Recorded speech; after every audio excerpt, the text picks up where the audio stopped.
Today we are remembering 9/11, and among those lost, a dear member of the News 12 family, photojournalist and police officer Glen Pettit. He had a giant personality and he was a great talent. Our Christine Nsinga sat down with his family as they reflect on his life and life without him. We had a great talk, and then he got on his train. We made plans for the next day, for September 11th. That would be the last time Neil Pettit or anyone in the family would see Glen Pettit alive. Glen Karen Pettit. Pettit, a beloved photojournalist for News 12 and a New York City police officer who was one of the thousands killed in the terror attacks 20 years ago today. I can't believe it's 20 years. It feels like it, though. Glen's mom says she misses those hugs and kisses from him every day. He was just a caring person. He just loved his camera. It was his whole life. Glen would go above and beyond in his work and his personal life, doing whatever he could to make someone else's life a little better. They say he was also the prankster, doing things like turning every picture in your house around while you weren't watching. You got to just walk in your house and be, like think he's behind you or something, because that's what he would do.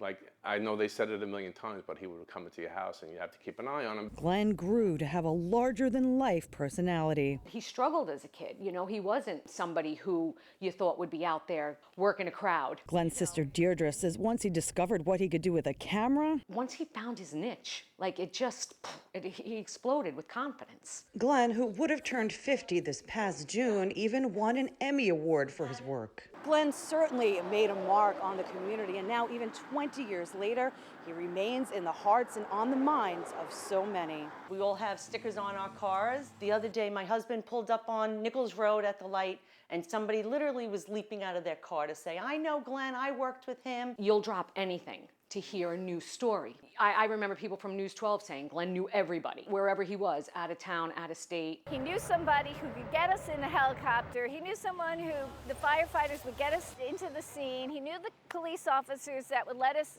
go across the yellow tape and get the story. Like, he just knew everyone, and everyone loved him. Glen was part of the NYPD video production unit and was last seen running into the South Tower with his camera on his shoulder. Neil's two daughters carry their uncle's name, Shannon Glen and Karen Riley. Neil says he knows his brother is watching all of them. He recently went to a medium who told him this. You did something yesterday. She goes, and it had to do with paperwork. And she was talking about my retirement. I was turning in my retirement papers. And she says, your brother was with you, and he has something metal. You have something metal in your pocket. Referring to Neil's shield, 3815, the same number as his brother's. As for their mother, I think he comes to me every day and he says something, "Ma, smile today, So I'm sure that's what he's saying right now to me. Christine Nsinga, News 12, Long Island. And the Glen K. Pettit Foundation provides select graduating seniors with college scholarships. And if you would like to donate or find out more, just go to our website, news12.com.